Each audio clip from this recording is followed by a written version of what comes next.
nilabas pa sa ibang bansa. But we are not blaming you because We are not. these are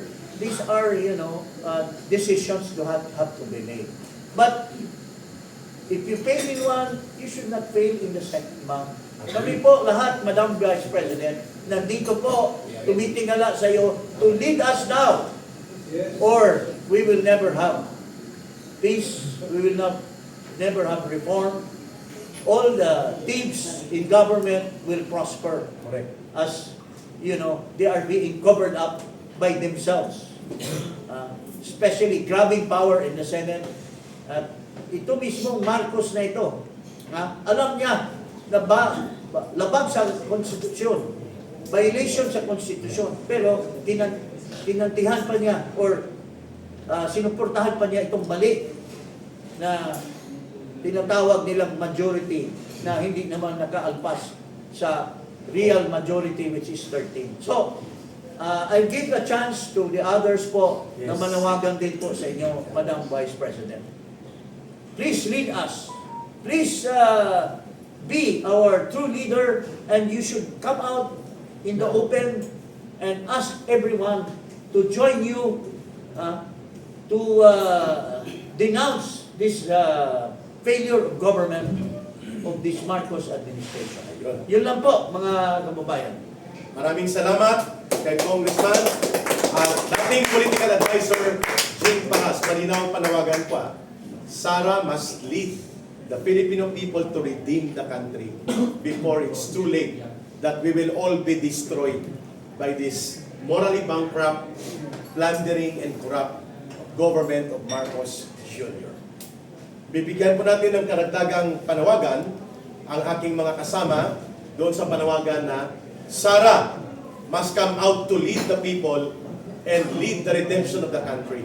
Lead the redemption of our beloved Philippines. Kasama po natin si Attorney Manny Luna, and then the rest of the leaders mamaya magbibigay din po ng solidarity call of message reaction sa panawagan ni Attorney Jing Paras. Attorney Manny Luna. Magandang umaga sa ating mga kaibigan sa media, mga vloggers, at sa sambayan ng Pilipino. Ito po si dating PACC Commissioner at dating TESDA Consultant, Attorney Manuelito Luna. Nakita niyo po ang nangyayari ngayon sa ating bansa at kami ay nagkakaisa sa aming panawagan ng ating mahal na Vice Presidente, Attorney Sara Z. Duterte, should lead us, should unite us, come out in the open and tell us what to do, guide us, so that we can fix this government which has already gone astray. Kami po sa Save Sara Movement ay labis na ang aming puot dahil sa ginawa ng House of Representatives na pag-file ng isang bogus articles of impeachment laban sa ating Vice Presidente na naniniwala kami ay biktima ng harassment at political machinations dahil takot sila na siya ay magiging presidente at makukulong sila. Now, I would like to call the attention of the Senate. Itong grupo ni Senator Gatchalian. There is a possible violation of Article 177 of the Revised Penal Code dahil ang kanyang pag-angkin sa posisyon first as Senate President pro tempore violates Article 177 of the Revised Penal Code. Bakit? Because that position belongs to Senator Loren Legarda, the Senate President pro tempore.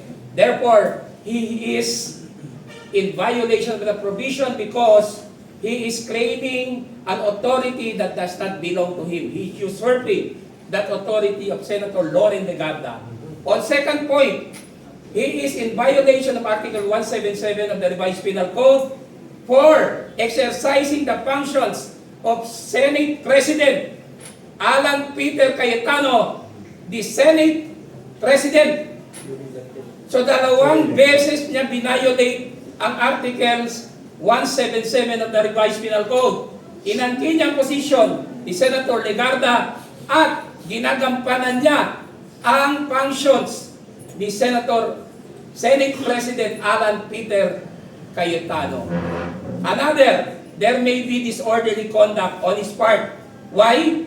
Because he knows that he is in violation of the law and yet he persists in his violation. Continuous. Yun po ang aking point dyan. That's why, as a citizen, we might file the necessary charges against Senator Gatchalian for this. Wala akong pakialam kay Senator Erwin Tulfo. He is a nobody. Bago lang siya. Yes. No? Let the others do something about him. But ito kay Senator Gatchalian, we will take proper action against this fellow. Very good. Maraming salamat. Okay, BP pala para malinaw. Yes. Let she lead the country and redeem our people. I would like to involve the Save Sara Movement NCR and Save Sara Movement Cebu and Save Sara Movement Bohol. Together with Attorney Salvador Diputado, Attorney Manuelito Luna and the rest, we are calling on our Honorable Vice President Sara C. Duterte to lead us, to instruct us, to guide us, to come out in the open Enjoying the people. and fix our country. Masyado na po, Madam Vice President, sinisira ng gobyernong ito ang ating Ayun. pamahalaan. Very good. Maraming salamat, Atty. Manny Luna. Malinaw ang panawagan at ito po'y tuloy-tuloy na at ito na ang aming, sabi ko kanina, obligasyon. She may not respond immediately and she may know it voluntarily only on her part, but on our part, it's our obligation to recognize a leader. At siyang kinikilala naming mamumuno. Let's call on retired General Warlito Daos for his brief solidarity call and then to be followed by Brother Retired Captain Ray Valeros and Brother Hennis. Go ahead, General Daos.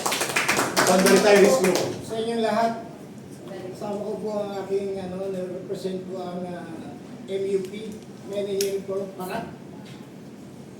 Nasabi ko na, noong pong 2 months ago, naiano ko kay Congressman Parat kasi na-observe ko po na nagkakawatak-watak po ang mga parallel group. Kasi hindi lang isang samahan ng organisasyon ko. SFGM, Bangong Pilipinas, yung mga Parak, Inday Cares, tapos yung mga iba, hikayat at inaano ko po, nagkakaiba ang nila, ang interest nila. Nag-vlog pa nga po ako noon 2 months ago. Hinahanap ko kanina, kaso na-erase na pala yung vlog ko. Na, kino-call out ko si Vice President Sara Duterte. Na, inano ko sa sarili ko. Inano ko po yung wordings ni Senator Benigno Aquino. Am I worth dying for? Kasi lumalabas po ako, tinataya po namin ang buhay namin dito. Lalo kaming mga retired. Tama. Tapos, inano ko rin po doon sa vlog ko. I am not, Pilipino for nothing. Ang inano ko. I'm calling out, dapat lumabas ka, Presidente, Vice President. Hindi mo po dahil nakakawatak-watak na kami. That is 2 months ago. Ngayon, nandito na po ang formal na panawagan. Okay.